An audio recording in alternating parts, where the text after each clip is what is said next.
السلام علیکم ورحمۃ اللہ وبرکاتہ۔ الحمدللہ رب العالمین والصلاة والسلام علی اشرف الانبیاء والمرسلین وعلی آلہ واصحابہ اجمعین، اما بعد۔ محترم و مکرم سامعین، ناظرین و حاضرین کرام، الحمدللہ جامعہ انواریہ کے زیر اہتمام مختلف کتابوں کی آڈیو اور ویڈیو ریکارڈنگ کا سلسلہ جاری ہے۔ تفسیر جلالین جلد دوم کی ریکارڈنگ کا سلسلہ ہم نے شروع کیا تھا۔ پچھلے درس میں الحمدللہ پارے 23 نصف تک ہم نے مکمل طور پر ریکارڈ کیا تھا۔ آج ہم سورہ صاد کا آغاز کر رہے ہیں۔ اللہ تبارک و تعالیٰ سے دعا ہے اللہ تبارک و تعالیٰ ہمارے اس عمل کو اخلاص کے ساتھ جاری رکھنے کی توفیق عطا فرمائے اور اس کے ذریعے سے دین اور دنیا میں کامیابی و کامرانی عطا فرمائے۔ بسم اللہ الرحمن الرحیم۔ سورۃ صاد مکیۃ، سورہ صاد مکیہ ہے۔ وہی 86 آیتاً، اس میں کل 86 یا 88 آیتیں ہیں۔ بسم اللہ الرحمن الرحیم، اللہ کے نام سے شروع جو بڑا مہربان نہایت رحم کرنے والا ہے۔ صاد والقرآن ذی ذکر، اب یہ لفظ صاد چونکہ یہ حروف مقطعات میں سے ہیں تو اللہ اعلم بمرادہ بھی، اس حرف سے اللہ تبارک و تعالیٰ کی کیا مراد ہے اللہ تبارک و تعالیٰ ہی بہتر جانتا ہے۔ والقرآن ذی ذکر، واو قسمیہ ہے، قسم ہے قرآن پاک کی، ذی ذکر جو کہ اب ذکر کے معنی یہاں پر 2-3 بتائے گئے ہیں۔ ایک تو ذکر کے عام معنی جو نصیحت کے آتے ہیں، تو نصیحت والے قرآن کی قسم۔ بیان دوسرے معنی یہاں پر بتا رہے ہیں، تو بیان کا مطلب وضاحت کرنے والا، یعنی احکامات الہی کو کھول کھول کر واضح انداز میں لوگوں کے سامنے رکھنے والا قرآن، یہ دوسرے معنی ہوئے۔ تیسرے معنی الشرف بھی مراد لیں، شرف کا مطلب یہ کہ عظمت والا، بزرگی والا قرآن۔ تو بہرحال یہ تینوں میں سے کوئی بھی ایک لیں، قرآن پاک کی صفت، یہ ذکر کے معنی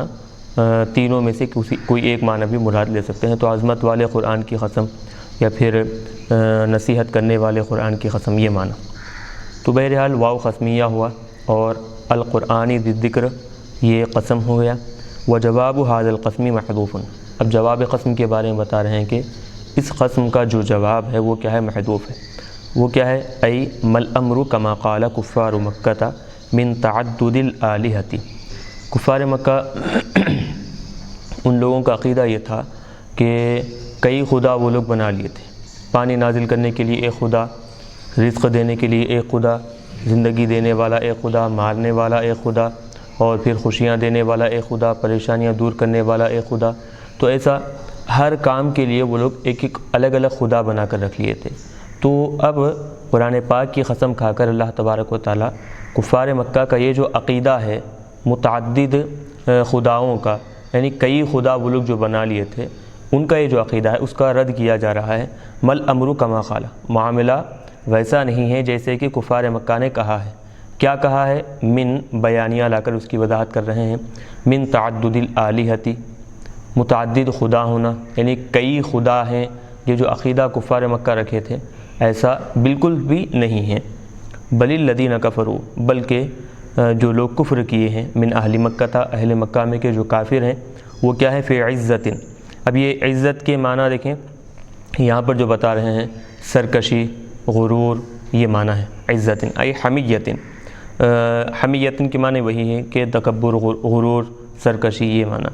و تکبر عن الایمان، بلکہ یعنی کہ کافروں کا معاملہ یہ ہے کہ کافر حق بات کو قبول کرنے کے بجائے وہ لوگ کیا کیے ہوئے ہیں، کس میں پڑے ہوئے ہیں، سرکشی میں پڑے ہوئے ہیں، اور ایمان لانے سے وہ تکبر کر رہے ہیں، غرور کر رہے ہیں، ایمان لانے سے رکے رہ رہے ہیں۔ وہ شقاقین، اور ساتھ ہی ساتھ کافر اختلاف میں پڑے ہوئے ہیں، شقاق اختلاف میں پڑے ہوئے ہیں، خلاف ہیں۔ وعداوۃ للنبی صلی اللہ علیہ وسلم، حضور پاک علیہ الصلوۃ والسلام سے وہ دشمنی میں پڑے ہوئے ہیں۔ مطلب معاملہ تو یہ تھا کہ اللہ کی یکتائی کو وہ لوگ تسلیم کرتے، اللہ کے ایک ہونے کو مانتے، حضور کی رسالت و نبوت کو مان لیتے، لیکن کافروں کا معاملہ یہ ہوا کہ وہ اللہ کی یکتائی اور پھر حضور پاک علیہ الصلوۃ والسلام کی نبوت و رسالت کو ماننے کی بجائے وہ لوگ کیا کیے، تکبر میں پڑ گئے، ایمان لانے سے پیچھے ہٹ گئے، سرکشی میں مبتلا ہوئے اور حضور پاک علیہ الصلوۃ والسلام سے مخالفت اور دشمنی کرنے لگے۔ اب کلام کو وہی بات تو وہی ہے اور آگے بڑھایا جا رہا ہے کلام کو۔ کم اہلکنا، اب یہ کم جو ہے بتا رہے ہیں خبریہ ہے، کم خبریہ ہے تو لہٰذا معنی کیا ہوں گے؟ کثیر کے معنی ہوں گے۔ تو صاحب جلال بتا رہے ہیں کہ بہت سے لوگوں کو، بہت سے من قبلہم من قرن، بہت سے امتوں کو، قرن امت اصل کہتے ہیں، قرن صدی کو کہا جاتا ہے، 100 سال جو ہے، اس کے بہت سارے معنی آتے ہیں، گائے وغیرہ کے سینگ کو بھی قرن کہا جاتا ہے۔ تو بہرحال قرن سے مراد یہاں پر امت ہے، تو ان کا کفار مکہ سے پہلے بہت سی امتوں کو ہم نے ہلاک کیا ہے۔ امت من الامم الماضیۃ، وہ بھی کیا ہے؟ گزری ہوئی امتوں میں سے یہ بھی ایک امت ہے، یعنی ان سے پہلے جتنی امتیں گزری ہیں، جب وہ امتیں سرکشی کی، کفر کی، ایمان نہ لائیں، تو ہم نے کیا کیا؟ بہت ساری ایسی امتوں کو جو سرکشی کی تھیں ہم نے ہلاک کر دیا ہے۔ فنادو، وہ جو سابقہ امتیں تھیں کہ جن کو ہلاک کر دیا گیا، وہ ہلاکت کے وقت جب ان پر عذاب نازل ہو رہا تھا تو اس وقت وہ فنادو، ندا دینے لگے، پکارنے لگے،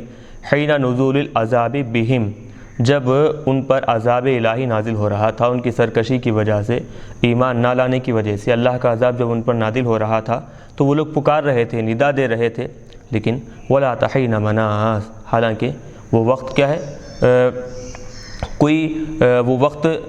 کہ وہاں سے فرار حاصل کرنے کا وقت نہیں تھا، وہاں سے چھٹکارا حاصل کرنا، وہاں سے بھاگنے کا وہ وقت، یعنی ایسے وقت میں وہ لوگ ندا دیے کہ اب وہاں ان کے لیے کوئی چھٹکارا نہیں ہے، وہاں سے نکل کر بھاگنے کا کوئی راستہ ان کے پاس نہیں ہے۔ چلیے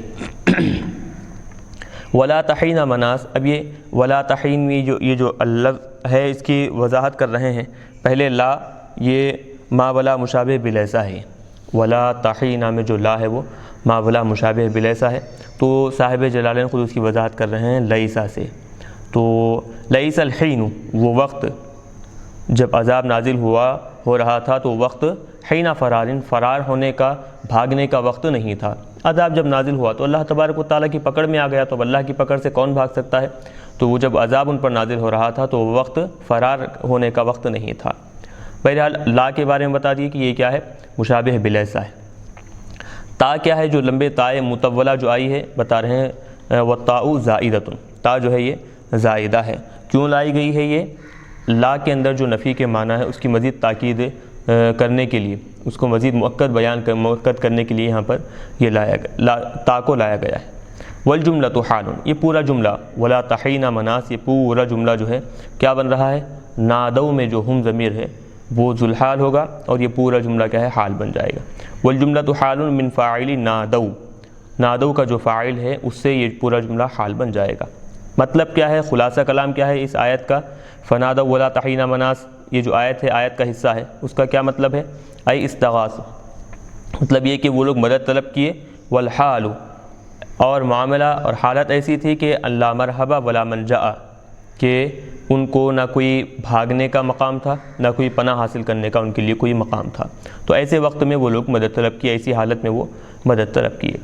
تو بہرحال لاکھ پکاریں، لاکھ مدد طلب کریں، عذاب سے ان کو چھٹکارا تو نہیں دیا گیا۔ کیوں؟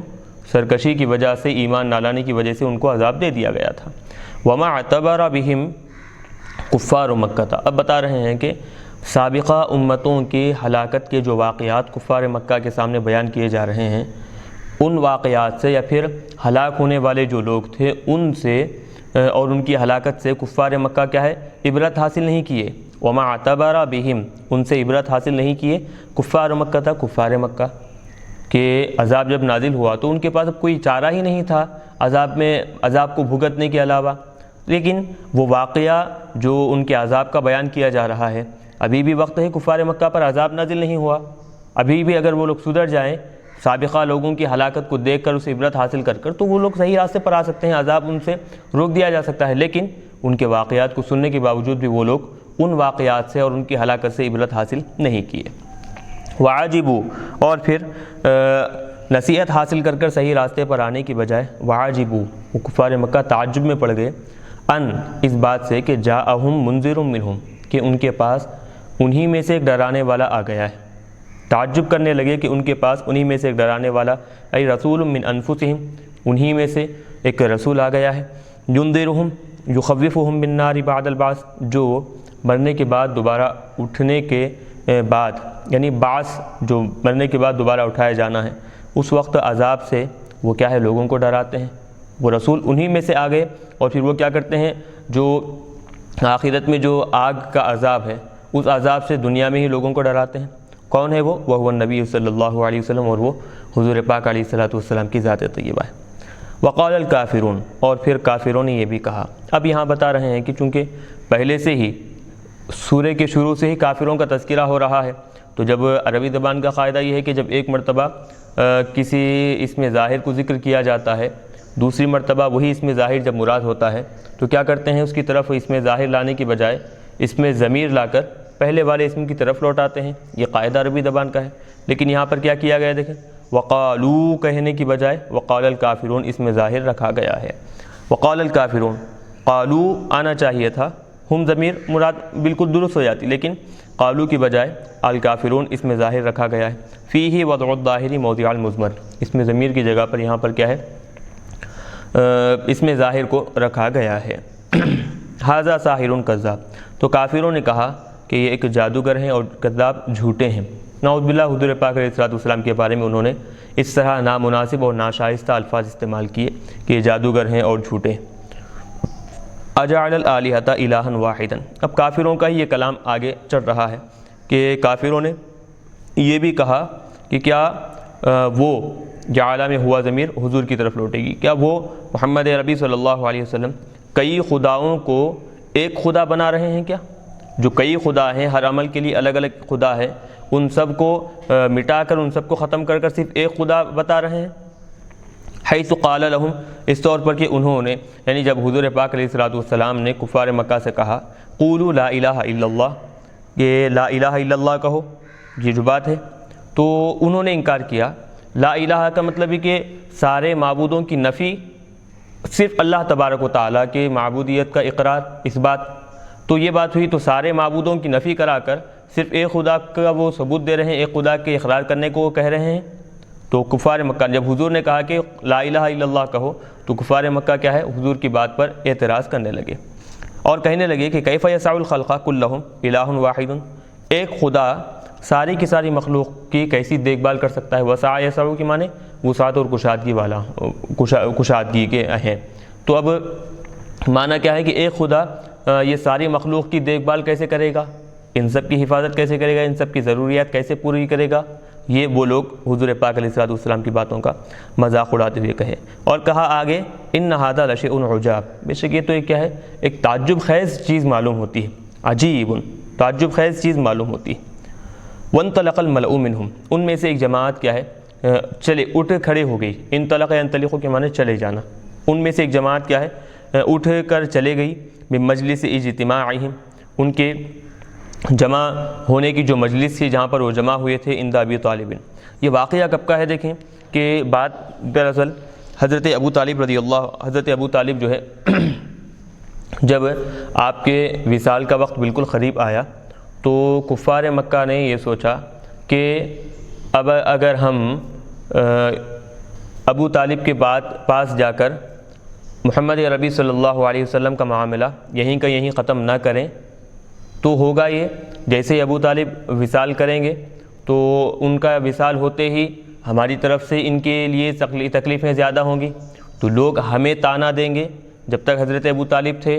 محمد عربی کو لوگ تکلیف نہیں دے سکتے تھے، جیسے ہی ان کا وصال ہوا تو اب یہ چونکہ ان کا سامنا ان کی باتوں کی حقانیت کو تسلیم نہیں کر سک رہے ہیں، لہٰذا وہ تکلیف دینا شروع کیے، تو یہ ہمارے لیے اور ہمارے خاندان اور قبیلے کے لیے کیا ہے، بے عزتی کی بات ہوگی، لوگ ہمیں آڑ دلائیں گے اس طرح کے عمل سے، تو لہٰذا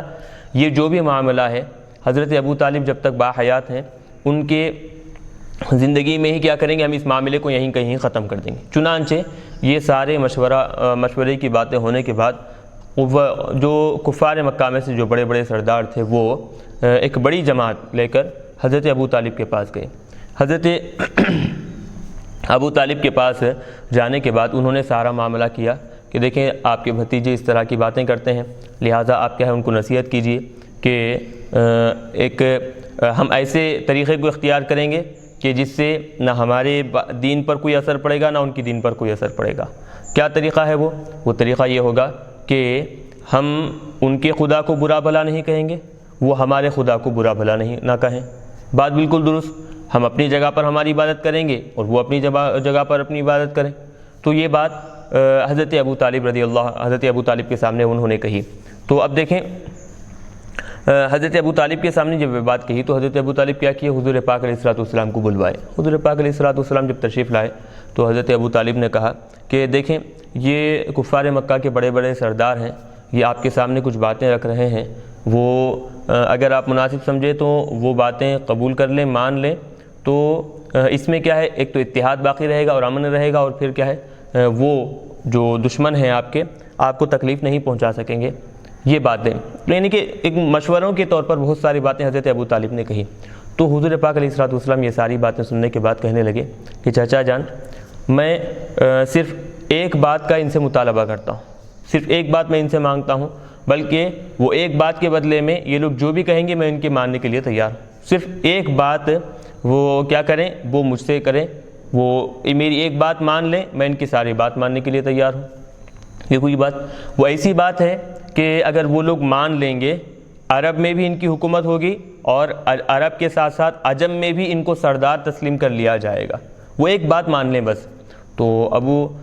جو بھی وہاں پر کفار مکہ تھے وہ سرداران تھے ایک، تو اب یہ بات انہوں کو بھلی معلوم ہوئی کہ اگر معاملہ ایسا ہے ہم ایک بات ماننے کے لیے تیار ہیں، بدلے میں تم ہماری 10 باتیں مان لو۔ حضور نے کہا بالکل ہم تسلیم کر لیں گے، مان لیں گے آپ کی بات، اور پھر وہ ایک بات اگر تم مان لو گے تو ہوگا کیا، عرب میں تو تمہاری حکومت ہے ہی ہے، سردار ہے تم عرب میں، عجم میں بھی کیا ہے لوگ تمہیں سردار بنا لیں گے، وہاں پر تم کیا ہے ان کے مقتدی بن جاؤ گے۔ تو سب راضی ہو گئے، چلو ہم مان لیتے ہیں ایک بات۔ تو وہ ایک جملہ کیا تھا، حضور پاک علیہ الصلوۃ والسلام نے کہا قولوا لا الہ الا اللہ، تم کہو نہیں ہے کوئی معبود سوائے اللہ کے۔ تو یہ ایک جملہ تم مجھے حوالے کر دو، اللہ کی ایکتائی کو مان لو، بس تم جو کہو گے میں کرنے کے لیے تیار ہو جاؤں گا۔ تو جیسے ہی یہ بات حضور پاک علیہ الصلوۃ والسلام نے کہی، اس وقت فوری طور پر کفار مکہ نے کہا اجعل الآلہۃ الہ واحدہ، کیا محمد عربی صلی اللہ علیہ وسلم کیا کیے ہیں کہ سارے خداؤں کی نفی کر کر ایک خدا کو وہ مان رہے ہیں، ایک خدا کے اقرار کرنے کا حکم دے رہے ہیں۔ تو اب وہ جو حضرت ابو طالب کے پاس مجلس کی شکل میں جو کفار مکہ بیٹھے ہوئے تھے وہ سب کے سب کیا ہے اٹھے اور اٹھ کر وہاں سے چلے گئے۔ تو اس وقت وہ جو واقعہ پیش آیا تھا اس واقعے کو ان آیتوں میں یہاں پر ظاہر کیا جا رہا ہے۔ من مجلس اجتماعہم عند ابی طالب، حضرت ابو طالب کے پاس وہ جو اجتماعی شکل میں مجلس میں بیٹھے ہوئے تھے، وسماعہم فیہ من النبی صلی اللہ علیہ وسلم، اور اس مجلس میں حضور پاک علیہ الصلوۃ والسلام کی طرف سے انہوں نے جو سنا، وسماعہم فیہ من النبی، حضور پاک علیہ الصلوۃ والسلام کی طرف سے اس مجلس میں ان کا کفار مکہ نے جو سنا کیا تھا، وہ قولو، حضور نے کہا کہ تم کہو لا الہ الا اللہ۔ جیسے ہی حضور پاک علیہ الصلوۃ والسلام نے یہ کہنے کو کہا تو وہ لوگ اٹھے اور اٹھ کر چلے، اور جاتے جاتے یہ کہہ رہے تھے انمشو، چلو اب یہاں سے، یہاں بیٹھنے کا کوئی فائدہ نہیں ہے، نکلو چلو یہاں سے۔ یقول بعضهم لبعض، ایک دوسرے سے وہ جاتے جاتے کہہ رہے تھے کہ چلو اب یہاں سے امشو، یہاں سے چلو اب، واصبروا علی آلہتکم، اپنے خداؤں پر تم صبر کرو، یعنی اپنے خداؤں کی جو عبادت تم کرتے ہو اس پر تم ثابت قدم رہو۔ ان ھذا المذکور، یہ جو چیز ہے مذکورہ لا الہ الا اللہ، یہ جو بات ہے من التوحید، توحید کے بارے میں، یہی لشیء یراد، ایسی چیز ہے جو ہم سے مطالبہ کیا گیا ہے، جس کا ہم سے مطالبہ کیا گیا ہے، یہ ایسی چیز ہے۔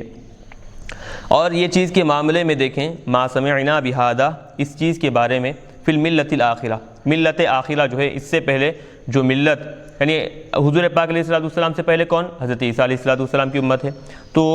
اس طرح کی باتیں ہم نے ملت آخرہ یعنی عیسیٰ علیہ الصلوۃ والسلام کی امت میں کبھی نہیں سنی ہم نے۔ ما سمعنا بہذا فی الملت الآخرہ ای ملت عیسیٰ، حضرت عیسیٰ علیہ الصلوۃ والسلام کی امت میں، آپ کی ملت میں، جو کہ آخر ملت حضور سے پہلے جو تھی وہ بتائی جاتی ہے، تو اس میں ہم نے کبھی اس طرح کی باتیں نہیں سنی۔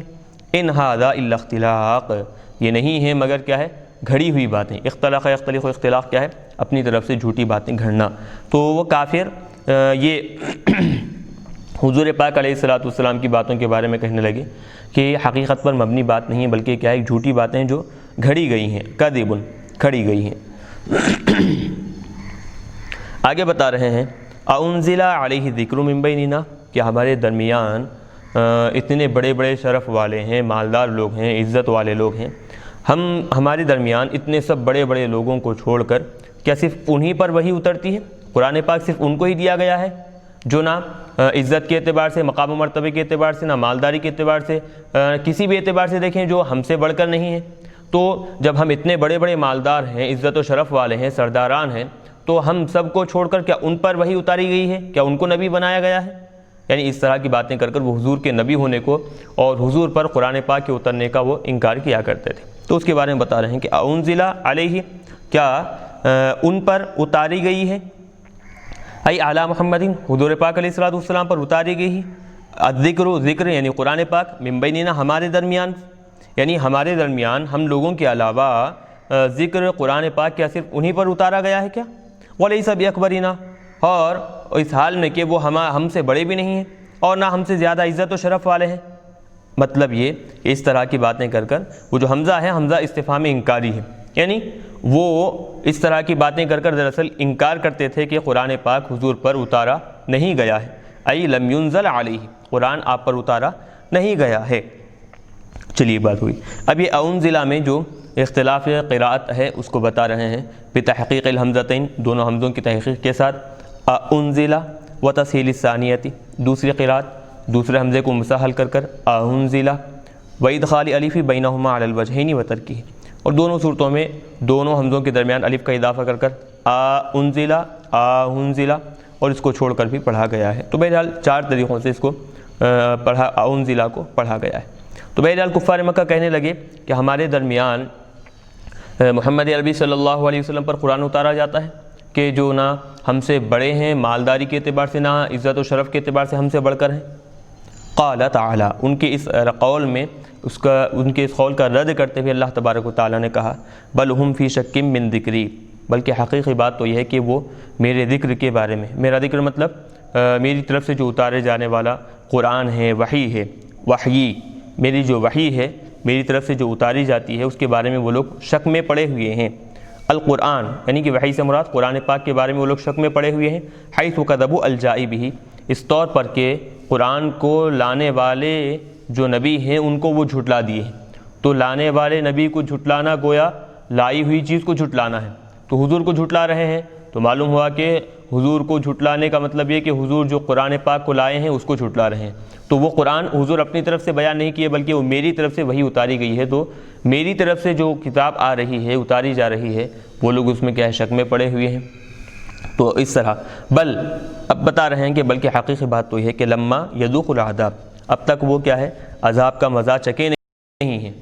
وہ کافر جو قرآن کا انکار کر رہے ہیں، حضور کی نبوت اور رسالت کا انکار کر رہے ہیں، وجہ کیا ہے اس کی؟ ان کے گناہوں کی وجہ سے، ان کے انکار کی وجہ سے وہ لوگ اب تک عذاب کا مزہ نہیں چکے ہیں۔ وَلَوْ ذَاقُوهُ، اگر وہ لوگ عذاب کا مزہ چکھ لیتے، عذاب ان کو پہنچ جاتا، لَصَدَّقُوا النَّبِيَّ، تو ضرور حضور پاک علیہ الصلوۃ والسلام کی تصدیق کرتے، حضور کی نبوت اور رسالت کو مان لیتے، فیما جاء بہ، جو حضور پاک علیہ الصلوۃ والسلام لائے ہیں، حضور جو لائے ہیں حضور کی نبوت کو بھی مان لیتے اور حضور جو کتاب لائے ہیں اس کو بھی وہ لوگ مان لیتے۔ وَلَا يَنفَعُهُمُ التَّصْدِيقُ حِينَئِذٍ، لیکن عذاب کو دیکھنے کی حالت میں، جب عذاب ان پر نازل ہو رہا ہے، ایسی صورت میں، ایسی حالت میں جب وہ حضور پر ایمان لائیں، حضور کی لائی ہوئی کتاب کو اقرار کریں، اس کی تصدیق اور اس کی سچائی ہونے کو مانیں، لہٰذا ان کو اب اس حالت میں ایمان لانا، تصدیق کرنا کچھ بھی فائدہ نہیں پہنچائے گا۔ وَلَا يَنفَعُهُمُ التَّصْدِيقُ حِينَئِذٍ، اس وقت تصدیق یعنی اللہ رسول کی رسالت کو مان لینا، قرآن پاک کو ماننا ان کو کچھ بھی فائدہ نہیں پہنچائے گا۔ ایک بات ہوگی۔ تو اس سابقہ آیت میں وہ لوگ کیا کیے، حضور پاک علیہ الصلوۃ والسلام کو نبوت کے برابر نہیں سمجھے۔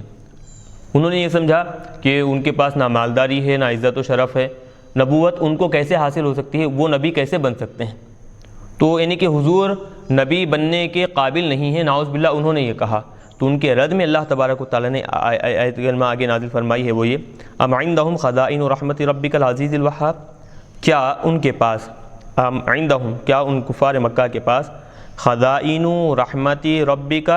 آپ کا پروردگار، العزیز جو کہ ہر ایک پر غالب آنے والا ہے، الوہاب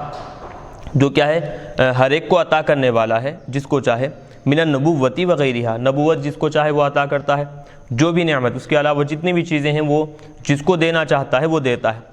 تو آپ کا جو پروردگار ہے جو غالب آنے والا ہے، وہاب ہے، نبوت وغیرہ عطا کرنے والا ہے، تو آپ کے پروردگار کے رحمت کے خزانے جو ہیں ان کافروں کے پاس ہے کیا؟ خزائن رحمت ربک، آپ کے پروردگار کے رحمت کے نعمتوں کے جو خزانے ہیں وہ خزانے یا پھر ان خزانوں کی چابیاں کیا ان کے پاس ہے کافروں کے پاس؟ فیعطونہا من شاء، کہ جس کو وہ چاہ رہے ہیں وہ نبوت، وہ رحمتیں، وہ نعمتیں عطا کر رہے ہیں، فیعطونہا وہ دیتے جا رہے ہیں، عطا کرتے جا رہے ہیں، من شاء جس کو وہ چاہے۔ تو حضور پاک علیہ الصلوۃ والسلام کے بارے میں انہوں نے کہا کہ حضور کی بجائے اگر فلاں قبیلے کا کوئی دوسرا آدمی اگر نبی بنتا، وہ اس کو نبوت عطا کی جاتی تو ہم اس کی نبوت کو مان لیتے، اس کا اقرار کر لیتے، اس طرح کہا۔ تو اللہ تبارک و تعالیٰ نے کہا کہ کیا پروردگار کے جو رحمت کے خزانے ہیں ان کے پاس ہے کیا؟ وہ جس کو بانٹتے، جس کو چاہے نبوت عطا کرتے چلے جا رہے ہیں، جس کو چاہے رحمتیں نعمتیں بانٹتے چلے جا رہے ہیں، اور ہم جس کو نبی بنائے ہیں اس کا اقرار کرنے کا وہ لوگ نام نہیں لیتے۔ تو ڈانٹ کے طور پر اللہ تبارک و تعالیٰ نے ان سے اس طرح کلام کیا ہے۔ ام لہ ملک السماوات والارض، یا پھر ان زمینوں اور آسمانوں میں، وما بینہما، اور ان زمینوں اور آسمانوں کے درمیان ان کی بادشاہت ہے کیا؟ وہ بادشاہت کے بلبوتے پر ان زعموا ذلک، اگر وہ گمان کر رہے ہیں کہ حضور نبی بننے کے قابل نہیں ہے، نعوذ باللہ حضور کے بجائے دوسرے نبی بننے کے قابل ہیں، اگر واقعی وہ گمان کر رہے ہیں اس طرح کی باتیں اور ان کو زمین اور آسمانوں کی بادشاہت ان کے ہاتھ میں ہے، ان کے قبضے میں ہے، فلیرتقوا فی الاسباب، جو چاہیے کہ وہ لوگ اسباب کے ذریعے سے چڑھیں۔ ارتقاء یرتقی بلند ہونا، چڑھنا، اسباب یعنی مراد یہاں پر کیا لے سکتے ہیں؟ سیڑھیاں مراد لے سکتے ہیں۔ تو سیڑھیوں پر، وہ سیڑھیوں کے ذریعے سے وہ چلتے جائیں کہاں تک؟ الموصلۃ الی السماء، آسمان تک پہنچانے والی جو سیڑھیاں ہیں، جو اسباب ہیں، جو ذرائع ہیں، ان کو استعمال کریں اور پھر آسمانوں تک چڑھیں ان سیڑھیوں کے ذریعے سے۔ فیأتوا بالوحی، اور پھر آسمانوں پر چڑھنے کے بعد وہاں سے وحی کو لے کر آئے، فیخصوا بہ من شاء، وحی لانے کے بعد جس کو وہ وحی دینا چاہتے ہیں وحی کے لیے اس کو خاص کر دیں، وحی اس کو عطا کر دیں۔ تو اب یہاں پر بتا رہے ہیں کہ وَأَمْ فِي الْمَوْضِعَيْنِ بِمَعْنَى حَمْزَةِ الْإِنْكَارِ، یہ دو آیتوں میں ام جو آیا ہے تو یہاں پر دونوں مقامات پر بھی کیا ہے؟ حمزہ انکاری کے معنی میں، یعنی نہ پروردگار کے رحمت کے خزانے ان کے پاس ہے، نہ زمینوں اور آسمانوں اور ان کے درمیان جتنے مخلوقات ہیں ان سب کی بادشاہت ان کافروں کے پاس ہے۔ تو پھر یہ کیسے نبوت کو تقسیم کر رہے ہیں؟ نبی فلاں نہیں ہے، نبی فلاں ہونا چاہیے، نبی کے مالدار ہونا چاہیے، کیسے یہ لوگ تقسیم کرتے جا رہے ہیں؟ کیسے نبوت لوگوں کو اپنی طرف سے بانٹتے چلے جا رہے ہیں؟ اب اصل جو ڈانٹ ہے وہ تو ہو گئی، اب اس کے بعد مزید اور ڈانٹ بتائی جا رہی ہے، ڈانٹ کی جا رہی ہے ان پر۔ جندم ما، ایک بالکل حقیر لشکر ہے یہ، جندن حقیر ما، یہ ما جو ہے قلت کو بتانے کے لیے لایا گیا ہے، حقارت کو بتانے کے لیے۔ ہم جندن حقیر، وہ کیا ہے؟ بالکل ایک حقیر، یعنی کہ بالکل کم تر لشکر ہے وہ۔ ہنا علی کا یہاں جو ہے، ای فی تکذیبہم لک، یعنی وہ کافر جو آپ کو جھٹلا رہے ہیں تو اے حبیب وہ کوئی بڑا لشکر نہیں، بالکل حقیر کم تر لشکر ہے وہ۔ محزوم، وہ بھی کیسا ہے؟ شکست کھایا ہوا، ہارا ہوا لشکر ہے۔ اب یہ محزوم بتا رہے ہیں کہ جندن کی صفت ہے یہ۔ من الاحزاب، اب یہ من الاحزاب یہ بھی کیا ہے؟ صفت جندن ایضا، یہ بھی کیا ہے؟ جندن کی صفت ہوگی۔ یعنی جو پہلے احزاب سے لیں گے، جو کئی جماعتوں میں سے ایک ہاری ہوئی جماعت کا مختصر لشکر ہے، وہ مختصر لشکر ہے وہ ہاری ہوئی جماعت، یعنی کئی جماعتیں جو صحیح باتوں کی مخالفت کی ہیں، اسلام کے تعلیمات کی مخالفت کرنے کے لیے جو پہلے کئی جماعتیں گزر چکی ہیں، وہ کئی جماعتوں میں سے یہ بھی کیا ہے؟ ایک کئی جماعتوں کے مقابلے میں یہ بالکل ایک چھوٹی سی مختصر جماعت ہے، بالکل بے وقعت جماعت ہے، حقیر جماعت ہے یہ۔ ای من جنس الاحزاب، یعنی انہی جماعتوں کی جنس سے، المتحدبین علی الانبیاء قبلک، انبیاء آپ سے پہلے جتنے انبیاء گزرے ہیں، انبیاء کی مخالفت میں جتنی جماعتیں آئی تھیں، وہ ساری کی ساری جماعتوں میں ان کے مقابلے میں یہ جو آپ کے مقابلے میں کفار مکہ آ رہے ہیں، ان کی جماعت بالکل مختصر ہے، بالکل حقیر ہے۔ کیوں؟ کیونکہ وہ پہلے انبیاء کرام کے مقابلے میں مخالفت میں جو جماعتیں آئی تھیں، طاقت کے اعتبار سے بھی بہت زیادہ تھی، تعداد کے اعتبار سے بھی بہت زیادہ تھی، اور دیکھیں کہ آپ مالداری کے اعتبار سے بہت زیادہ تھی، تو ہر اعتبار سے وہ بہت زیادہ طاقتور تھیں، بہت زیادہ مال و دولت رکھنے والی تھی، تو انبیاء کرام کے پاس آئے، ان کے مقابلے میں یہ طاقت کے اعتبار سے بھی کم، مالداری کے اعتبار سے بھی کم۔ تو اب اصل بتانا مقصد یہ ہے کہ جب اتنے بڑے طاقتور قومیں ہونے کے باوجود انبیاء کی مخالفت کرنے پر ہم نے جب ان کو ہلاک کیا، ان کے مقابلے میں یہ بالکل ایک یوں سمجھیں کہ ایک حقیر جماعت ہے، ان کے پاس نہ کوئی طاقت ہے نہ مالداری ہے، بالکل مختصر طور پر یہ زندگی گزارے ہیں اور فخر کرتے چلے جا رہے ہیں۔ تو جب اتنی بڑی جماعت کو ہم نے ہلاک کیا تو یہ چھوٹی موٹی جماعت جو ہے کافروں کی، کفار مکہ کی، ہم ان کو بھی کیا ہے ہلاک کریں گے۔ وَأُولَٰئِکَ قَدْ قُوهِرُوا، وہ جو لوگ ہیں، وہ جو سابقہ جو جماعتیں تھیں وہ سب کے سب کیا ہے مغلوب ہو گئیں۔ قُوهِرُوا، غلبہ دوسروں کو عطا کر دیا گیا، مغلوب ہو گئیں۔ وَأُهْلِكُوا، ان سب کو ہلاک کر دیا گیا۔ فَكَذَٰلِكَ، تو یہ قوم بھی کیا ہے ویسے ہی ہے، یُہْلَكُ هَٰؤُلَاء، ان کو بھی کیا ہے ویسے ہی ہلاک کر دیا جائے گا۔ تو سابقہ جو امتیں اپنے انبیاء کے خلاف میں آئی تھیں تو مخالفت کرنے کی وجہ سے اللہ نے ان کو ہلاک کیا۔ وہ طاقتور بھی بہت زیادہ تھے، مالداری بھی بہت زیادہ تھی، اسباب حرب بھی ان کے پاس بہت زیادہ تھے، وہ سب ہونے کے باوجود اللہ نے ان کو ہلاک کیا۔ تو یہ ان کے مقابلے میں کفار مکہ بالکل ہیچ جماعت ہے، کچھ بھی ان کے پاس مقام و مرتبہ نہیں ہے، طاقت بھی کم، مال و دولت بھی کم، اور بالکل ہر اعتبار سے حقیر ہیں۔ تو لہٰذا ان کو بھی اللہ تبارک و تعالیٰ کیا ہے ہلاک کرے گا۔ اسباب حرب کا مطلب کیا ہے؟ جنگی ساز و سامان کو اسباب حرب کہا جاتا ہے، جنگ میں استعمال ہونے والے جو بھی ساز و سامان ہیں اس کے لیے کیا ہے اسباب حرب۔ چلیے اب چونکہ سابقہ انبیاء کرام کا تذکرہ گزرا ہے اور پھر ان کی مقابلے میں مخالفت میں آنے والی جتنی قومیں تھیں ان کا تذکرہ ہوا ہے، تو اب اشارتاً کون کون سے انبیاء کرام کے مقابلے میں کون کون سی قومیں آئیں، کون کون سی امت آئی، اب یہاں پر مختصراً صرف نام اور پھر ان کا تذکرہ کرتے ہوئے آگے بڑھ رہے ہیں۔ کذبت، میرا ایک چھوٹا سا سوال اس میں یہ ہے جی کہ جیسا کہ حضور اکرم صلی اللہ علیہ وآلہ وسلم سے کی بارگاہ میں جو ہے حضرت ابو طالب کے ذریعے یہ کفار و مشرکین نے جو ہے جی مشرکان مکہ یہ پیشکش رکھی تھی جی کہ آپ اپنے دین اسلام پر عمل کیجئے اور ہم اپنے مذہب پر عمل کریں گے، جی اس شرط پہ ہم آپ کے ساتھ مفاہمت مصالحت کرنے کے لیے تیار ہیں۔ جی تو اب یہ آیت مبارکہ کا حکم یا ناسخ ہے یا منسوخ ہے، ایک مسئلہ یہ ہو گیا۔ دوسرا میں شرعی حکم یہ جاننا چاہتا ہوں کہ جیسا بعض مسلم ممالک میں غیر مسلموں کو جو ہے ان کو مندر وغیرہ بنانے کی ان کو اجازت دی جا رہی ہے، یعنی جو بھی غیر مسلم ہیں، جو بھی کافر ہیں، ان کو اپنے عقائد کے اعتبار سے عبادت کرنے کی اجازت دی جا رہی ہے، اور یہ جو ان کو اجازت دینا ہے، تو پھر قرآن مجید کے اس آیت مبارکہ کے حکم میں جو واقعہ آپ سنا رہے ہیں قرآن سے، تو یہ اس کے خلاف میں آ رہا۔ جو مسلم ممالک میں جو حکمران جو کر رہے ہیں غیر مسلموں کو ان کے لاکھوں خداؤں کی جو ہے نا عبادت کرنے کا موقع دے رہے ہیں، ان کے مندر بنانے کا موقع دے رہے ہیں، تو یہ کہاں تک شرعی اعتبار سے صحیح ہے؟ کیا اسلام میں اس کی اجازت مل سکتی ہے کہ غیر مسلموں کو بھی جو ہے ان کی عبادت اور ان کے لاکھوں خداؤں کی عبادت پرستی مندریں وغیرہ بنانے کی، چرچ وغیرہ بنانے کی اجازت اسلام فراہم کرتا ہے کفار و مشرکین کے لیے؟ اس بارے میں شریعت میں کیا حکم ہے؟ چلیے دیکھیں، بات دراصل یہ ہے کہ مقاموں کے اعتبار سے، مقامات کے اعتبار سے شرعی احکام کیا ہے بدلتے چلے جاتے ہیں۔ ایک مقام وہ ہوتا ہے کہ جہاں شرعی کیا ہے حکومت، شریعت کی حکومت نہ ہو، یعنی اسلامی ممالک وہ نہ ہوں، جیسے کہ ہندوستان وغیرہ ہے، وہ اسلامی ملک نہیں سمجھا جاتا، یہاں پر کیا ہے غیروں کی حکومت، یہ الگ حکم ہے۔ تو یہاں پر جو شرعی احکام ہوں گے، احکامات یہاں کے الگ ہوں گے، اور جہاں اسلامی حکومت ہوتی ہے تو وہاں پر شریعت کے احکامات الگ ہوں گے۔ اسلامی حکومت جہاں پر ہے، اسلام کو جہاں پر غلبہ ہے، تو وہاں حکم یا قرآن پاک کی جتنی بھی آیتیں ہیں یہ کہ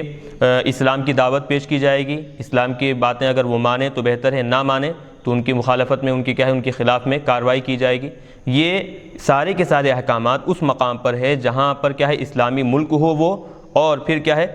وہاں کوئی غیر شرعی کام ہوتا ہو، کفر وغیرہ اگر کام ہوتا ہو، تو وہاں روکنے کے لیے یہ سارے طریقے بتائے گئے ہیں۔ شرط کیا ہے؟ اسلامی ملک ہو، وہاں پر اگر کفریہ کوئی کام ہوتا ہے تو وہ کاموں کو روکنے کے لیے یہ پوری باتیں بتائی گئیں، یہ اسلامی ممالک کا معاملہ ہو۔ اب رہے وہ ممالک، وہ علاقے کے جہاں پر اسلامی حکومت نہیں ہے، تو وہاں پر اب جیسے ہندوستان کا معاملہ ہی لے لیں، تو ہندوستان کا معاملہ یہ ہے کہ یہاں پر مختلف مذاہب، مختلف عقائد رکھنے والے، مختلف مذاہب رکھنے والے لوگ ہیں، مختلف خداؤں کو لوگ مانتے ہیں۔ تو اب یہاں کا معاملہ یہ ہوگا کہ ہم شریعت مطہرہ کے مطابق ہم اپنے اعتبار سے زندگی گزاریں گے، اپنے دین کے احکامات پر عمل کریں گے، دوسرے جو لوگ ہیں ان کے جو کیا کہیں گے احکامات ہیں وہ لوگ اپنے مذہب کے احکامات کے مطابق زندگی گزاریں گے۔ تو یہاں چونکہ اسلامی ممالک یہ ہندوستان وغیرہ نہیں ہے، تو لہٰذا اب کیا کریں گے، اس کو اپنی شریعت کے مطابق جہاں تک ہو سکے ہم کیا ہے اس پر عمل کرنے کی کوشش کریں گے۔ اسلامی ممالک جہاں پر ہے تو وہاں پر کسی بھی اعتبار سے کفریہ عقیدہ رکھنا، کفر کے لیے راستہ فراہم کرنا کسی بھی اعتبار سے یہ مناسب نہیں ہے۔ خاص طور پر یہ ایک شریعت کا اہم قاعدہ ہے کہ اسلامی ممالک جہاں پر ہوں وہاں پر کسی بھی اعتبار سے کفر کا حکم ہرگز کسی بھی صورت میں نہیں دیا جا سکتا۔ بھائی چارگی جو لفظ لایا جاتا ہے بھائی چارگی میں کہ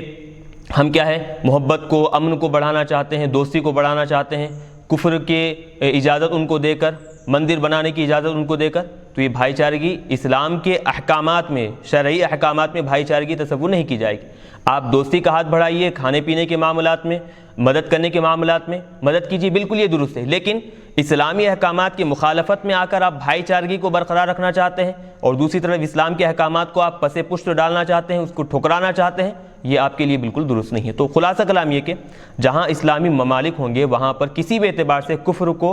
بڑھنے کی اجازت نہیں ہوگی اور کسی بھی اعتبار سے کفر کی بنیاد وہاں پر رکھنے کی اجازت ہرگز نہیں ہوگی۔ اور جو ہندوستان وغیرہ کے جو ممالک ہیں وہاں پر کیا ہے الگ الگ اپنے اپنے مذہب کے مطابق، اپنے اپنے مذہب کے احکامات کے مطابق کیا ہے وہاں پر عمل کیا جائے گا۔ اب رہا مسئلہ یہ جو آیت قرآن پاک کی بتائی گئی ہے حضرت ابو طالب کے بارے میں، تو اس میں دیکھیں وہی معاملہ کہ ہم اپنے خداؤں کی عبادت کریں گے، تم اپنی خدا کی عبادت کرو، تو معاملہ اس کو کیا کہیں گے مداہنت کا نام دیا جاتا ہے۔ شریعت مطہرہ میں اس کو مداہنت کا نام دیا جاتا ہے کہ تم تمہارے دین کو اختیار کرو، ہم ہمارے دین کو اختیار کریں گے، یعنی لکم دینکم ولی دین کا معاملہ ہو گیا یہ تو۔ اور وہ جو معاملہ ہے تمہارے لیے تمہارا دین، ہمارے لیے ہمارا دین، یہ کیا ہے آپ غیر اسلامی ممالک میں اس کو پھر بھی کیا کہیں گے کہ تمہارے لیے تمہارا دین، ہمارے لیے ہمارا دین، یہ تو غیر اسلامی ممالک میں کیا ہوگا شریعت مطہرہ پر مسلم اور اہل اسلام قائم رہتے ہوئے لوگوں کو جہاں تک ہو سکے اسلام کی دعوت دیں گے۔ غیر اسلامی ممالک میں، اسلامی ممالک میں تو اسلام ہی اسلام ہوگا، وہاں پر کسی غیر کو مندر بنانے کی یا پھر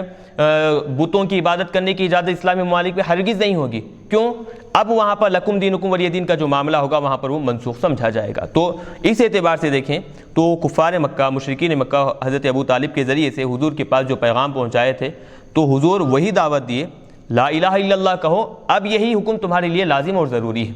لا الہ الا اللہ کہنا یہی حکم اب لازم اور ضروری ہے، اس کے علاوہ اب تمہارے لیے کوئی راستہ نہیں ہے۔ تو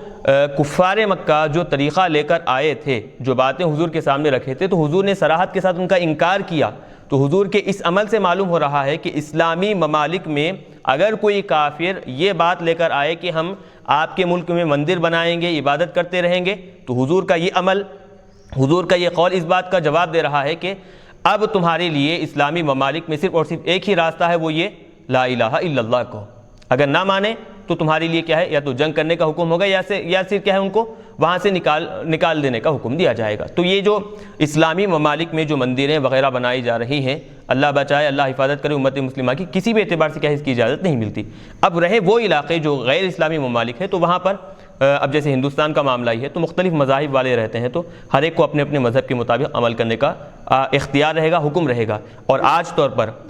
آج کے دور میں خاص طور پر جو شر پسند جو عناصر اسلام کے مخالفت میں، اسلام کو ختم کرنے کے لیے، مسلمانوں کو ختم کرنے کے لیے یہ جو باتیں بتا رہے ہیں اور قرآن کی یہ جو باتیں ظاہر کرتے ہیں کہ اسلام ہمیشہ قتل کرنے کا حکم دیتا ہے، خون بہانے کا حکم دیتا ہے، تو یاد رکھیں اسلام کے احکامات مقامات کے اعتبار سے تبدیل ہوتے رہتے ہیں۔ اسلام ہر مقام کے لیے ایک طرح کا حکم نہیں دیتا، جیسے ابھی بتائے۔ تو وہ جو شر پسند جو عناصر ہیں جو اسلام کو ختم کرنے کے لیے لوگوں کے سامنے غلط اسلام کے جو باتیں ہیں وہ بتانے کی جو کوشش کرتے ہیں، وہ لوگ اس سے عبرت حاصل کریں۔ اسلام ہمیشہ امن کا تقاضا کرتا ہے، امن کو چاہتا ہے، اور ساتھ ہی ساتھ مقامات چونکہ ہندوستان کے الگ ہیں تو اسلام ہمیں یہی حکم دیتا ہے اپنے دین پر قائم رہتے ہوئے دوسرے اگر کوئی تمہارے دین سے متاثر ہو جائیں تو ان کو اپنے دین کی طرف بلاؤ، زبردستی کر تلوار کے ذریعے سے، ہتھیار کے ذریعے سے ہندوستان کے حالات کے اعتبار سے تم ان کو اب دین کی طرف بلانا یہ تمہارے لیے جائز نہیں ہے. کیوں؟ کیونکہ امن چاہتا ہے, یہاں پر امن کو باقی رکھنا ہے. تو حکم یہ ہوگا تم پہلے اپنے دین پر ثابت قدم رہو, شریعت مطہرہ پر چلتے رہو, اس کے ساتھ ساتھ کوئی تمہارے دین سے متاثر ہو جائے, اگر تم اپنی دعوت کے ذریعے سے لوگوں کو اپنی طرف بلا سکو تو یہ تمہارے لیے جائز ہے. یہ طریقہ اسلام اختیار کرنے کا حکم دیتا ہے, تلوار اٹھانے ختم کرنے کا ہرگز اسلام حکم نہیں دیتا. جزیہ, ہاں اسلامی ممالک میں چونکہ معاملہ یہ ہے کہ اسلامی ممالک میں اگر کوئی غیر مسلم آدمی رہتا ہے تو اس کے لیے حکم یہ دیا گیا ہے کہ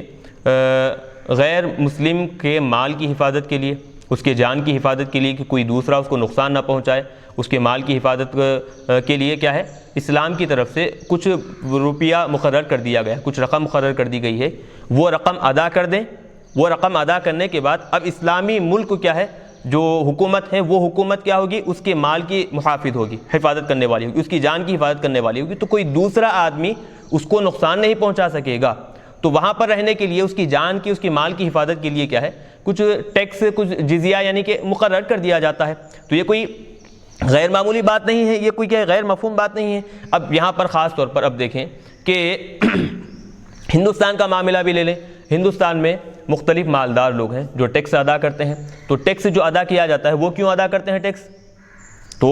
حکومت کی مدد کے لیے استعمال کرتے ہیں, ادا کرتے ہیں, تاکہ مال کے ذریعے سے حکومت کی مدد ہو, اور جب جو دوسروں کو ضرورت پڑے تو حکومت کیا ہے اس مال کے ذریعے سے دوسروں کی مدد کرے. تو ہندوستان میں بھی کیا ہے یہ ٹیکس وغیرہ مالدار لوگ ادا کرتے ہیں نا. تو جیسے یہ اپنے مال کا کچھ حصہ حکومت کو ادا کرتے ہیں, کیوں؟ اس کے ذریعے سے حکومت کی امداد ہو, اور پھر اس کے ذریعے حکومت کے ذریعے سے کیا ہے غریبوں کی مدد ہو. تو وہی معاملہ وہاں پر کیا ہے الگ طریقے سے اختیار کرتے ہیں. کفار کے لیے مقرر کیا جاتا ہے کہ ان کی جان اور مال کی حفاظت کے لیے کیا ہے ٹیکس مقرر کر دیا جاتا ہے. تو جیسے وہ ٹیکس ادا کریں وہ حکومت کیا ہے اب اس کے جان کی اور پھر مال کی حفاظت اس کی کر لی جاتی ہے. تو بہرحال جزیہ ایک اسلام کا حکم ہے. اسلامی ممالک میں جہاں پر غیر مسلم اگر رہنا چاہتے ہیں تو ان کے لیے حکم ہے کہ وہ کیا ہے جزیہ ٹیکس ادا کریں. اور پھر اس کے بعد جو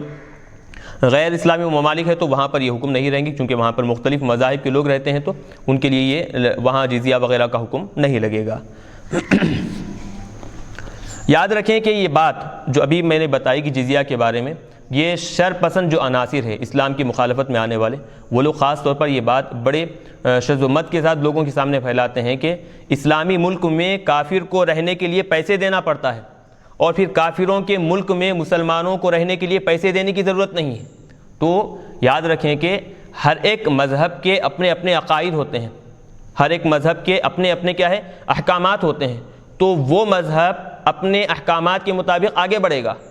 تو آپ اگر یوں ہی بات تسلیم کریں اسلام میں جزیہ دینے کا حکم ہے, کافروں کے پاس جزیہ دینے کا حکم نہیں ہے, تو بہت ساری ایسی باتیں ہیں جو اسلام میں کرنے کا حکم ہے کافروں کے پاس کرنے کا حکم نہیں ہے, تو اب اس کے بارے میں کیا کہیں گے؟ تو بات یہی ہے ہر مذہب کے کچھ اپنے اپنے قواعد ہوا کرتے ہیں, اپنے اپنے احکامات ہوا کرتے ہیں. تو وہ سارے کے سارے مذہب کے ماننے والے جو ہیں ان احکامات کے مطابق اور پھر ان کے قواعد کے مطابق زندگی گزارتے ہیں. تو ایک مذہب کے احکامات دوسرے مذہب کے ماننے والوں پر عمل کرنے کے لیے تھوپا نہیں جائے گا. ایک مذہب کے جو احکامات ہیں وہ مذہب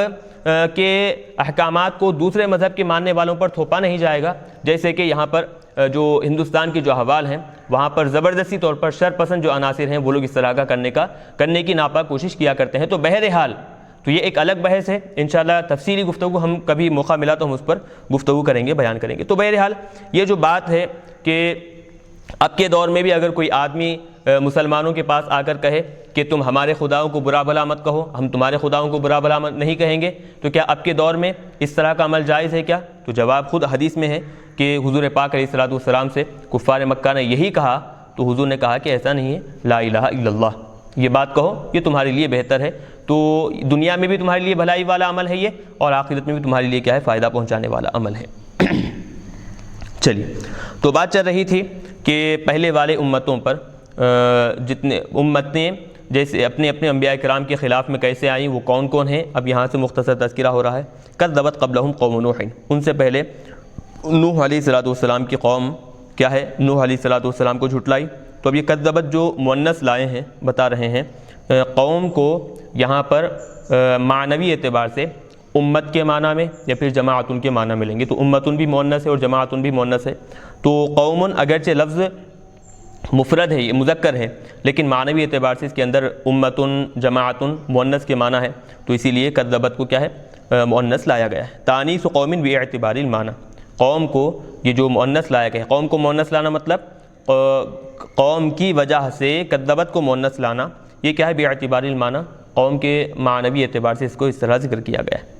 تو بہرحال معنی کیا ہوئے، قوم نوح نے ان سے پہلے کفار مکہ سے پہلے قوم نوح نے حضرت نوح علیہ السلام کو جھٹلایا، وعاد اور قوم عاد نے بھی جھٹلایا، وہ فرعون اور پھر فرعون جو ذو الاوتاد یعنی میخوں والا جو فرعون ہے وہ بھی کیا کیا جھٹلایا۔ میخوں والا فرعون کا مطلب یہ کہ اب بتا رہے ہیں کہ یہ فرعون کو میخوں والا کیوں کہا جاتا ہے، اس کی وجہ ایک یہ ہے کہ فرعون جب بھی کسی آدمی کو سزا دینا ہوتا، جب بھی کسی آدمی کو سزا دینا چاہتا تو وہ کیا کرتا تھا کہ 4 میخیں وہ مار دیا کرتا تھا، 2 ہاتھ کے پاس 2 پیر کے پاس مار کر وہ کیا ہے ہاتھ کو رسیوں سے باندھ کر وہ میخوں میں ٹوپ دیا کرتا تھا، یعنی کہ یوں سمجھیں کہ 4 میخوں میں آدمی کو دیوار پر لٹکا دینا، اس طرح کا ایک عمل۔ بعد نے کہا کہ ایسا نہیں بلکہ رسیوں سے باندھنا وغیرہ مراد نہیں، بلکہ سیدھا ہاتھ میں ہی کیا ہے کیل ٹھوک دیا کرتا تھا، میخیں مار دیا کرتا تھا 2 ہاتھ میں اور 2 پیر میں، تو اس طرح وہ سزا دیا کرتا تھا، تو اسی لیے اس کو فرعون ذو الاوتاد کہا جاتا ہے۔ کان یتید لکل من یغضب علیہ 4 اوتاد، ہر وہ آدمی جس سے وہ ناراض ہوتا تو وہ کیا کرتا 4 میخیں وہ مار دیا کرتا تھا۔ ویشد الیہا یدیہ ورجلیہ، اور کیا کرتا وہ 4 میخوں کو اس کے دونوں ہاتھ اور دونوں پیر کیا ہے باندھ دیتا تھا، وہ یعذبہ، اور اس طرح وہ کیا ہے عذاب دیا کرتا تھا۔ ایک طریقہ یہاں پر یہ بتایا گیا، اور دوسرا طریقہ وہ جو ہم نے بتایا کہ ہاتھوں میں کیل ٹھوک دیا کرتا تھا، تو یہ ایسے انداز میں وہ کیا ہے کیل ٹھوک کر میخیں مار کر وہ عذاب دیا کرتا تھا۔ وثمود، اور قوم ثمود نے بھی جھٹلایا، وقوم لوط، اور قوم لوط نے بھی جھٹلایا حضرت لوط علیہ السلام کو۔ واصحاب الایکہ، گھنے باغات والے جو لوگ ہیں انہوں نے بھی جھٹلایا۔ اب یہ الایکہ الغیضۃ، گھنے باغات والے کون ہیں، وہم قوم شعیب، حضرت شعیب علیہ السلام کی قوم ہے، انہوں نے بھی حضرت شعیب علیہ السلام کو جھٹلایا۔ اولئک الاحزاب، یہ مختصر طور پر قوموں کا تذکرہ کرنے کے بعد بتا رہے ہیں کہ اولئک الاحزاب وہی وہ جماعتیں ہیں کہ ان کل من الاحزاب، مذکورہ جماعتوں میں سے کوئی بھی نہیں ہے الا مگر کذب الرسل، وہ سب کے سب کیا کیے رسولوں کو جھٹلا دی۔ مذکورہ جماعتوں میں سے جتنے بھی انبیاء کرام کی مخالفت کیے وہ سب کے سب کیا ہے رسولوں کو جھٹلائے۔ کیوں؟ لأنہم، اس وجہ سے اذا کذبوا واحدا منہم، ان میں سے، یعنی اب مثال کے طور پر نوح علیہ السلام کی قوم ہے، نوح علیہ السلام کی قوم عاد موسیٰ علیہ السلام کو تو نہیں جھٹلائی، حضرت صالح علیہ السلام کو تو نہیں جھٹلائی، حضرت لوط علیہ السلام حضرت شعیب علیہ السلام کو تو نہیں جھٹلائی نا، قوم نوح علیہ السلام کی ہے، وہ نوح علیہ السلام کو جھٹلائی، تو پھر یہ دیگر انبیاء کرام کو تو نہیں جھٹلائی ہے نا، تو اس کے بارے میں بتا رہے ہیں لأنہم، پورے رسولوں کو جھٹلائے، مطلب یہ ہے اذا کذبوا واحدا منہم، جب ان رسولوں میں سے کسی ایک کو بھی جھٹلائے فکذبوا جمیعہم، تو مطلب یہ ہوا کہ وہ سارے کے سارے رسولوں کو جھٹلائے۔ کیوں؟ لأن دعوتہم واحدۃ، کیونکہ ان کی دعوت جو ہے وہ سب کی سب دعوت، سب کا سب پیغام کیا ہے ایک تھا، وہ کیا ہے وہی دعوت التوحید، توحید کی وہ دعوت تھی، توحید کا وہ پیغام تھا، تو توحید کی باتیں پہنچانے میں وہ سب کے سب کیا ہے بالکل متفق تھے، سب ایک جیسے تھے، تو لہٰذا جب سب متفق تھے، سب ایک جیسے تھے، تو ان میں سے کسی ایک کا انکار کرنا سارے نبیوں اور رسولوں کا انکار کرنا سمجھا جائے گا۔ تو ویسے ہی تو سابقہ جتنے بھی امتیں گزری ہیں، اگرچہ وہ ایک رسول کو ایک نبی کو جھٹلائے ہوں، ہوگا کیا سارے رسولوں کو جھٹلانے والے سمجھے جائیں گے۔ کیوں؟ کیونکہ وہ سارے رسولوں کی تعلیم ایک تھی، سارے رسول ایک ہی چیز کا پیغام دیا کرتے، وہ اللہ تبارک و تعالیٰ کی اکتائی۔ جب وہ سب کے سب کیا ہے رسولوں کو جھٹلا دیے، فحق عقاب، تو ہوا کیا عذاب جو ہے وہ واجب ہو گیا ان پر، حق یحق ثابت ہونا واجب ہو گیا، عذاب عقاب۔ ابھی عقاب بتا رہے ہیں کہ اصل کیا تھا، عقابی تھا، فحق عقابی تھا، یا متکلم کو حذف کر دیے، با پر کسرہ باقی رکھے، کیوں؟ وہ بتائے کہ یا متکلم یہاں پر ہے، تو ترکیبی اعتبار سے اصل ہونا کیا چاہیے، فحق عقاب، تو عقاب فاعل ہونا چاہیے تھا، لیکن یہاں پر عقابی زیر ذکر کیے، کیوں؟ یہ عقابی دراصل یا متکلم کی وجہ سے با کو زیر دیا گیا ہے، تو یا متکلم کو حذف کیے لیکن با پر کسرہ باقی رکھے ہیں، دلالت کرنے کے لیے یا محذوف ہے اس بات پر۔ فحق عقاب، تو بہرحال رسولوں کو جھٹلانے کی وجہ سے عذاب اور سزا جو ہے وہ ان پر واجب ہو گئی اور ثابت ہو گئی۔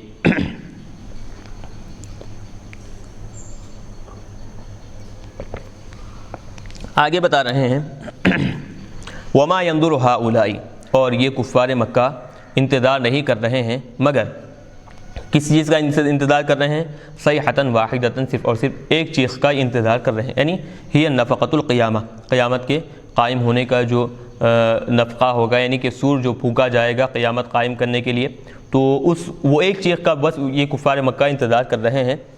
تحل بہم العذاب، تو ہوگا کیا اس دن عذاب ان پر، احل یحل حلال منی اتر جائے گا، قیامت کے دن کیا ہے ان پر عذاب اتر جائے گا۔ تو بس وہ اب کسی اور چیز کا انتظار نہیں کر رہے ہیں بلکہ صرف اور صرف عذاب الہی کا، قیامت کے قائم ہونے کا، اور پہلی مرتبہ جو سور پھونکا جائے گا یا پھر دوسری مرتبہ جو سور پھونکا جائے گا مرنے کے بعد دوبارہ اٹھانے کے لیے، تو اس سور کا انتظار کر رہے ہیں۔ جب وہ دوسری مرتبہ سور پھونکا جائے گا ما لہا من فواق، تو اب اس کے بعد اب ان کو فواق، اس کے معنی آتے ہیں فواق افوقۃ،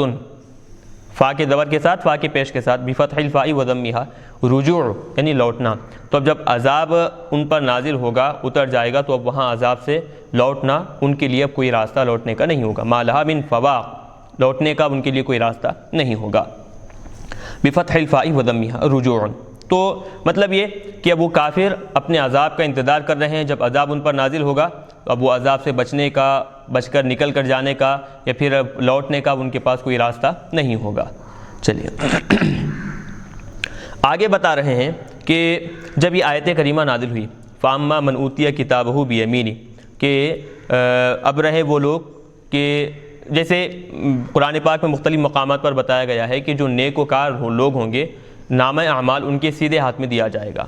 اور جو بدکار گنہگار اور ساتھ ہی ساتھ کافر جو لوگ ہوں گے ان کے بائیں ہاتھ میں نامہ اعمال ان کے دیے جائیں گے۔ تو جب یہ آیت نازل ہوئی فاما من اوتی کتابہ بیمینی، اب رہے وہ لوگ جو ان کے نامہ اعمال ان کے سیدھے ہاتھ میں دیا جائے گا، جب یہ آیت نازل ہوئی تو قالو، وہ کافروں نے، کفار مکہ نے کہا ربنا عجل لنا قطنا، کہ اے ہمارے پروردگار ہمارے لیے جو قطن کہتے ہیں حصے کو، جو ہمارے لیے جو حصہ ہے، کتاب اعمالنا، ہمارے نامہ اعمال جو ہیں وہ کیا کر تو ہم کو فوری طور پر عطا کر دے، عجل لنا جلدی ہم کو دے دے، فوری طور پر ہم کو عطا کر دے۔ کب؟ قبل یوم الحساب، حساب و کتاب کے دن سے پہلے، یعنی قیامت کے دن سے پہلے تو ہم کو کیا کر فوری طور پر ہم کو ہمارے نامہ اعمال کا حصہ یا پھر ہمارے عذاب کا جو حصہ ہے تو فوری طور پر ہم کو عطا کر دے۔ قالوا ذالک استہزاء، یہ کیا ہے وہ لوگ، یہ جو طریقہ، یہ جو حکم اسلام نے دیا تھا کہ سیدھے ہاتھ میں نامہ اعمال نیک لوگوں کو دیا جائے گا اور برے جو لوگ ہیں جو کافر ہیں ان کو بائیں ہاتھ میں دیا جائے گا، تو اس کا مذاق اڑاتے ہوئے انہوں نے اس طرح کہا کہ واقعی اگر ہم کو بائیں ہاتھ میں دیا جائے گا اور ہم کو ہمارے کرتوتوں کی سزا دی جائے گی تو قیامت کا انتظار کیوں، قیامت سے پہلے ہم کو ہمارے کرتوتوں کی، ہمارے کاموں کی سزا دے دی جائے۔ تو وہ مذاق اڑاتے ہوئے اس طرح کا وہ مطالبہ کرنے لگے۔ قال تعالی، تو ان کے اس مذاق کے بعد اللہ تبارک و تعالی نے حضور پاک علیہ الصلوۃ والسلام کو تسلی دیتے ہوئے بیان فرمایا کہ اصبر علی ما یقولون، اے حبیب صلی اللہ علیہ وسلم، وہ کافر جو جو باتیں کہتے جاتے ہیں آپ کے احکامات کے مقابلے میں، وہ جو جو حیلے تلاش کرتے جاتے ہیں، مذاق اڑاتے ہیں، تو آپ ان کی باتوں پر کیا ہے صبر کیجئے۔ وذکر، یاد کرو، عبدنا، ہمارے بندے کو، حضرت داؤد علیہ السلام کو یاد کرو، ذل العید، جو کہ کیا ہے بالکل طاقت اور قوت والے تھے، القوت فی العبادہ، عبادت کرنے میں بہت زیادہ قوی ترین تھے، تو ان کے تذکرے کو آپ کیجئے، یاد کیجئے۔ کان یصوم یومن، تو حضرت داؤد علیہ السلام کا معاملہ کیا تھا، عبادت کرنے میں اللہ نے آپ کو کیسی قوت عطا کی تھی، کیسی طاقت بخشی تھی، اس کے بارے میں بتا رہے ہیں کہ کان یصوم یومن، حضرت داؤد علیہ السلام کیا ہے ایک دن روزہ رکھا کرتے، وہ یفطر یومن، ایک دن کیا ہے روزہ چھوڑ دیتے تھے، یعنی کہ ایک دن اور ایک دن روزہ رکھا کرتے تھے۔ وَيَقُومُ نِصْفَ اللَّيْلِ، اور ہوتا کیا، آپ آدھی رات، پہلے آدھی رات آپ کیا کرتے، قیام اللیل کرتے، یعنی عبادتیں کرتے۔ وَيَنَامُ ثُلُثَهُ، اور رات کا تہائی حصہ آپ کیا ہے آرام کر لیتے۔ وَيَقُومُ سُدُسَهُ، اور پھر رات کا جو چھٹواں حصہ ہے یعنی آخر جو پہر ہے، پھر اس میں آپ کھڑے ہو کر کیا ہے پھر عبادت کیا کرتے تھے۔ اِنَّهُ اواب، بے شک وہ کیا ہے اواب، آب یعوب کے معنی لوٹنا، اواب بہت زیادہ لوٹنے والے ہیں، الی مرضات اللہ، اللہ تبارک و تعالیٰ کے جو پسندیدہ جو کام ہیں، اللہ کی خوشنودی حاصل کرنے کے جو ذرائع ہیں، جو اسباب ہیں، ان پر عمل کرنے کے لیے وہ بہت زیادہ کیا ہے لوٹا کرتے تھے۔ تو یہ حضرت اب واقعات و تفصیل سے آگے بتائیں گے۔ تو حضور پاک علیہ الصلوۃ والسلام کو تسلی دینے کے لیے حضرت داؤد علیہ السلام کو جو واقعہ بیان کیا گیا، تو مطلب یہ کہ آپ ان کی باتوں پر توجہ دینے کی بجائے آپ کیا کیجئے، آپ اپنی عبادت پر توجہ دیجیے، اور پھر آپ ان کا جواب دینا اور پھر ان کو کیا ہے مختلف انداز میں ان کو سمجھاتے رہنا، یہ آپ کی ذمہ داری نہیں ہے، آپ نے اپنی ذمہ داری پوری کی۔ اب آپ کیا کیجئے، اپنی عبادت کی طرف توجہ کیجئے۔ یعنی کہ دیکھیں کہ اس میں ایک طریقہ بتایا گیا ہے کہ آدمی کو جب کسی قسم کی حد سے زیادہ فکر ہوتی ہے تو اس کی فکر دور کرنے کے لیے کیا کرنا، ایک طریقہ ہوتا ہے کہ اس کی توجہ جو فکر والا کام ہے اس سے ہٹا کر دوسرے کام کی طرف پلٹا دیں۔ تو آدمی جو فکر مند ہے اس کی فکر کیا ہے، خود بخود ختم ہوتی نظر آئے گی۔ مثال کے طور پر آدمی اب دیکھیں ایک کام کی وجہ سے وہ ٹینشن میں پڑا ہوا ہے، اب اس کے ٹینشن تو جو بھی ہے پریشانی ہے حل ہوگا ضرور، لیکن ذہنی طور پر اس کی فکر اور اس کا ٹینشن دور کرنے کے لیے آسان طریقہ کیا بتایا جاتا ہے کہ اس کی توجہ اس کام سے ہٹا کر دوسرے کام کی طرف پلٹا دیں تو اس کے ذہن سے کیا ہے توجہ ہٹ جاتی ہے۔ تو معاملہ ویسے ہی حضور پاک علیہ الصلوۃ والسلام کیا ہے ہمیشہ کافروں کے بارے میں فکر مند رہا کرتے کہ وہ ایمان لائے تو بہتر ہے، نجات حاصل کریں گے، عذاب سے بچ جائیں گے۔ ہمیشہ آقا علیہ الصلوۃ والسلام کو ان کافروں کی کیا ہے فکر رہتی، لیکن کافر کیا تھے، حضور پاک علیہ الصلوۃ والسلام کی باتوں کا انکار کرتے، مذاق اڑاتے تھے۔ تو دن بدن جیسے جیسے کافر مذاق اڑاتے جاتے، حضور کو اور فکر لاحق ہوئی کہ وہ مذاق اڑا کر آگ میں اپنے آپ کو اور مزید جلا رہے ہیں، انکار کر قرآن کی آیتوں کا اپنے آپ کو عذاب کا اور زیادہ مستحق قرار دے رہے ہیں۔ تو حضور کو بہت زیادہ فکر لاحق ہوئی، تو حضور پاک علیہ الصلوۃ والسلام کو اس فکر سے روکنے کے لیے اللہ تبارک و تعالیٰ نے حکم دیا کہ آپ کیا کیجئے، حضرت داؤد علیہ السلام کا جو واقعہ ہے اب اس واقعے کو یاد کیجئے۔ تو ہوگا یہ جب توجہ آپ کی اس کام سے ہٹ کر حضرت داؤد علیہ السلام کے واقعے کی طرف آئے گی تو آپ کو ذہنی سکون ملے گا اور آپ کو تسلی حاصل ہوگی۔ تو دراصل یہ جو حکم دیا گیا ہے حضور کے ذہن سے اور پھر حضور کے پاک علیہ الصلوۃ والسلام پر جو ذہنی دباؤ تھا اور جو فکر مند ہمیشہ آقا رہا کرتے تھے، تو اس سے روکنے کے لیے اللہ تبارک و تعالیٰ نے یہ طریقے کو اختیار کیا ہے۔ چلیے یہ ایک بات ہوئی۔ تو ایک دن صوم داؤدی کہا جاتا ہے اسے، کہ ایک دن روزے رکھنا اور ایک دن کیا ہے افطار کرنا۔ تو یہ کیا ہے بہت زیادہ سخت روزے ہوا کرتے ہیں۔ کیوں؟ کیونکہ انسان کا معدہ جب ایک چیز کی عادت ہو جاتی ہے انسان کے معدے کو تو وہ اس عادت کو قبول کر لیتا ہے۔ جیسے مثال کے طور پر آپ دیکھیں کہ رمضان میں آدمی جب مسلسل روزے رکھتا ہے تو اس کے معدے کو عادت ہو جاتی ہے کہ دن کے اوقات میں وہ 10 دن 5 دن اتفاق سے اس کو کیا ہے بھوک محسوس ہوتی ہے، لیکن اس کے بعد اب وہ عادت بن جاتی ہے اس کی، تو اب روزے رکھنے میں آہستہ آہستہ اس کو مشکل محسوس نہیں ہوتی۔ کیوں؟ معدے کو اس کی عادت ہو گئی، یہ ہوا۔ اب دیگر ایام میں 11 مہینوں میں آپ دیکھیں گے کھانے کی عادت ہے تو لہٰذا بھوکا رہنا وہ معدہ پسند نہیں کرتا۔ تو جب معدے کو کسی چیز کی عادت ہو جاتی ہے تو اب وہ عادت کے مطابق کیا ہے آگے بڑھنا شروع ہو جاتا ہے۔ تو بھوکے رہنے کی عادت ہے تو بھوک برداشت کرتا ہے، اور پھر کھانے کی عادت ہے تو کھانے کے علاوہ کوئی اور چیز برداشت نہیں کرتا۔ لیکن صوم داؤدی کا معاملہ یہ ہے، ایک دن روزہ رکھنا، ایک دن کیا ہے روزہ چھوڑ دینا، اس میں معدے پر بہت زیادہ اثر پڑتا ہے، بہت زیادہ تکلیف کا سامنا کرنا پڑتا ہے معدے کو، کہ ایک دن معدے کی عادت نہیں بن جاتی کہ کھانا ہو، ہر دن کھاتے رہیں، ہر دن روزہ رکھتے رہیں، کوئی ایک عادت نہیں بنتی، بلکہ ایک دن کھانا ہوتا ہے، ایک دن کھانا چھوڑ دینا ہوتا ہے۔ تو اس سے کیا ہے بہت زیادہ شدت والا روزہ یہ ہوا کرتا ہے، تو اسی لیے کیا ہے بہت سخت ترین روزوں میں صوم داؤدی کو شمار کیا جاتا ہے۔ اب یہ آدھی رات قیام اللیل کرنا، اس کا مطلب آسان انداز میں سمجھیں کہ اگر لو بالفرض یوں سمجھیں کہ رات اگر 9 گھنٹوں کی رات ہے تو 9 گھنٹوں کی رات اگر ہے تو حضرت داؤد علیہ السلام کیا کرتے کہ آدھی رات یعنی کہ 4.5 گھنٹے جو ہے عبادت کرتے۔ 4.5 گھنٹے عبادت کرنے کے بعد اب وہ آدھی رات کا جو تہائی حصہ ہوتا ہے، آدھی رات کا تہائی حصہ کیا ہوں گے 3 گھنٹے ہوں گے، تو پھر 4.5 گھنٹے عبادت کرنے کے بعد 3 گھنٹے آپ کیا کیے آرام کیے، تو 4.5 اور 3 گھنٹے کتنے ہو جائیں گے، وہ 7.5 ہو جائیں گے۔ پھر اس کا 6واں حصہ، 9 گھنٹوں کا 6واں حصہ کیا ہوتا ہے 1.5 گھنٹہ ہوا کرتا ہے، تو جو 6واں حصہ ہے آپ وہ پھر دوبارہ 6واں حصہ اٹھ کر جو ہے سدس اللیل جسے کہا جاتا ہے، رات کا 6واں حصہ ہے وہ اٹھ کر آپ پھر قیام کیا کرتے، عبادت کیا کرتے۔ تو اس انداز میں کیا ہے آسانی سے، ایک تو یہی نہیں بلکہ ہم سمجھانے کے لیے آپ کو یہ بات بتائے ہیں، تو ایسے آپ راتوں کے وقت میں قیام اللیل کیا کرتے تھے، صوم داؤدی اور پھر یہ قیام اللیل کا معاملہ یہ۔ چلیے اور ایک چیز اسی تسلسل کو آگے بڑھا رہے ہیں اور بتا رہے ہیں کہ انا سخرنا الجبال معه، بے شک ہم نے کیا کیا